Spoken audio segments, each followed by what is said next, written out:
جی السلام علیکم۔ ٹینشن کس بات کی ہے؟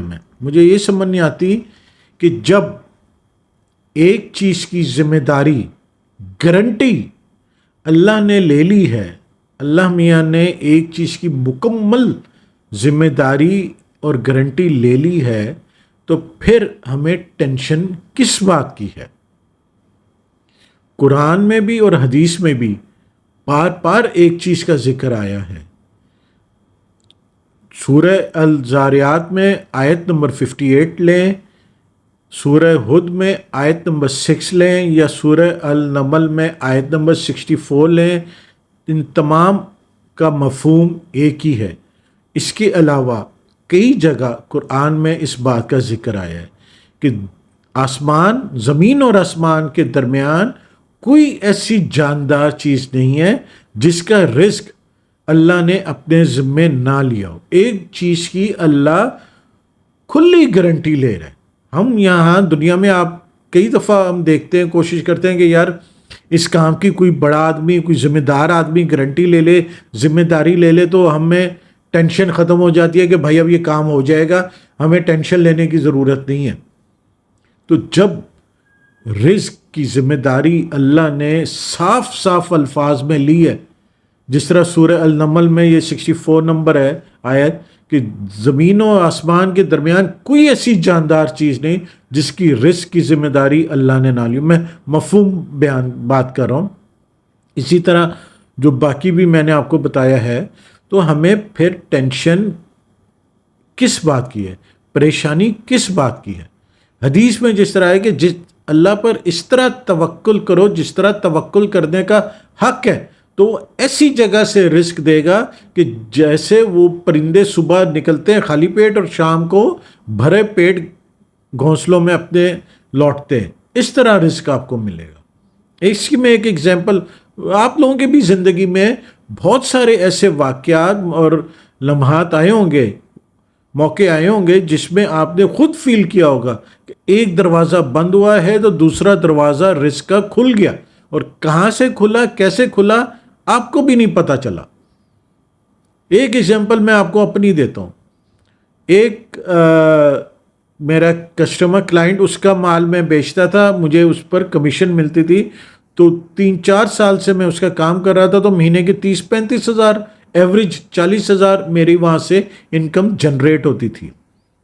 پھر ایک دن مجھے پتا چلا کہ جس کو میں اس کا مال بیچتا ہوں، اس کے کوئی دوست یار آئے، تو انہوں نے اوبلائج کرنے کے لیے کہا اچھا یار آپ مال مجھے اس کمپنی سے مجھے مال لے دو، تو اس نے لے دیا، میرا وہاں دروازہ بند ہو گیا۔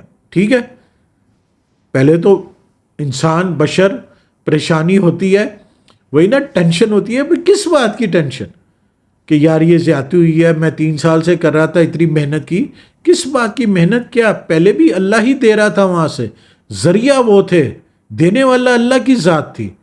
ہوا کیا، 10 دن میں مجھے ایک ایسی جگہ سے اس سے ڈبل اماؤنٹ کی دروازہ کھول گیا۔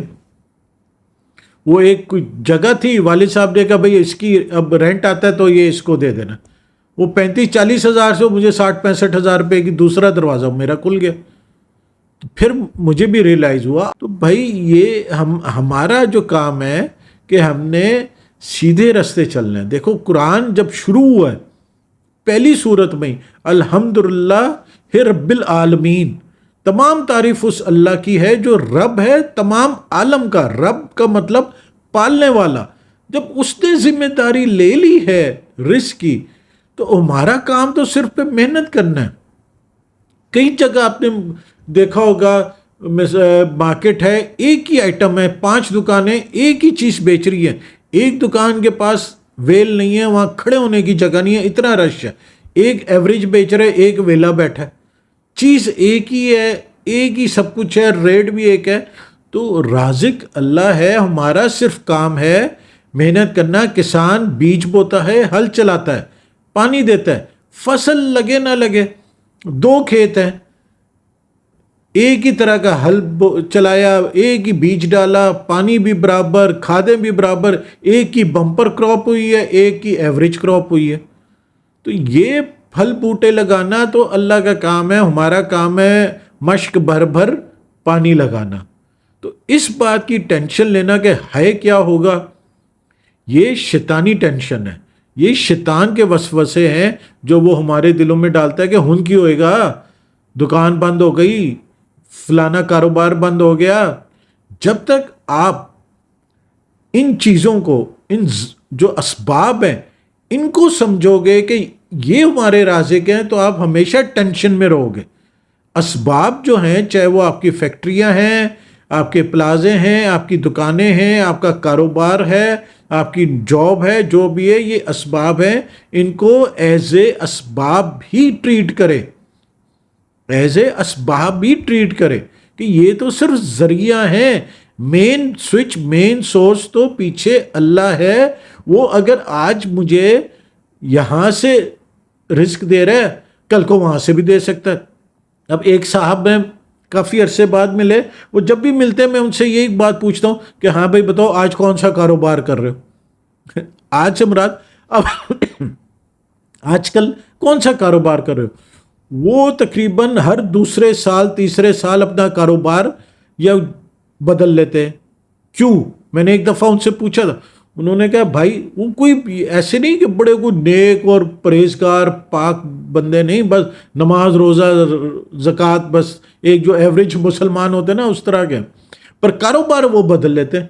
ان کی پیچھے منطق لاجک یہ ہے کہ بھائی اگر میں ایک ہی کاروبار کرتا رہوں نا تو میرے دماغ میں شیطان یہ بات ڈال دیتا ہے کہ بھائی یہی میرا رازق ہے، اسی سے میری آمدنی ہے، تو میں جانتے بوجھتے وہ بدل لیتا ہوں کاروبار، تاکہ میں مجھے پتہ چلے کہ یہ تو صرف اسباب ہیں۔ میرے دل میں یہی بات رہے کہ آج میں مثال کے طور پر فلانی چیز بیچ رہا ہوں الیکٹرانکس کی، کل میں کپڑا بیچ رہا ہوں، پرسوں میں برتن بیچ رہا ہوں، ترسوں میں کیمیکل بیچ رہا ہوں، چوتھ میں فلانا کام کر رہا ہوں، کبھی میں سال 2 سال بعد 6-7 مہینے نوکری بھی کر لیتا ہوں، صرف اپنے آپ کو اس بات پر پکا رکھنے کے لیے کہ بھائی یہ اسباب ہیں، انہی کے اوپر کندھا کر کے نہیں بیٹھ جانا کہ بھائی یہ ہے تو رزق ہے، یہ ہے تو میں کھا پی رہا ہوں ان کی بدولت، یہ اسباب ہیں، یہ بدلتے رہیں گے، ایک دروازہ بند ہوگا تو دوسرا دروازہ کھل جائے گا۔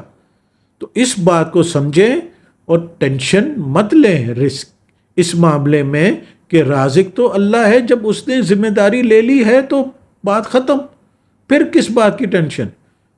وہ کہتے ہیں نا وہ کہ جو تیرا ہے لب جائے گا کر کے کوئی بہانہ، یہی ہے دل کو سمجھانا کہ تیرے بس میں کچھ نہیں ہے۔ تو اللہ سے مانگے اور کسی کے آگے اپنے ہاتھ نہ پھیلائے، رازق اللہ ہے، اور اللہ سے ہمیشہ یہ دعا مانگے، ہر وقت یہ دعا مانگے کہ یا میرے مولا، میرے اللہ، میرے پالنے والے، تو لا شریک ہے، تیرا کوئی ثانی نہیں، تیرا کوئی وہ نہیں، یعنی شریک نہیں ہے، تو ہی پالنے والا ہے، اور اپنے سوا کسی کا محتاج نہ بنائی۔ ٹھیک ہے جی، امید ہے بات سمجھ آئی ہوگی اور ویڈیو بھی پسند آئی ہوگی، تو لائک شیئر ضرور کیجیے گا اور چینل کو سبسکرائب کرنا نہ بھولیے گا۔ جزاک اللہ۔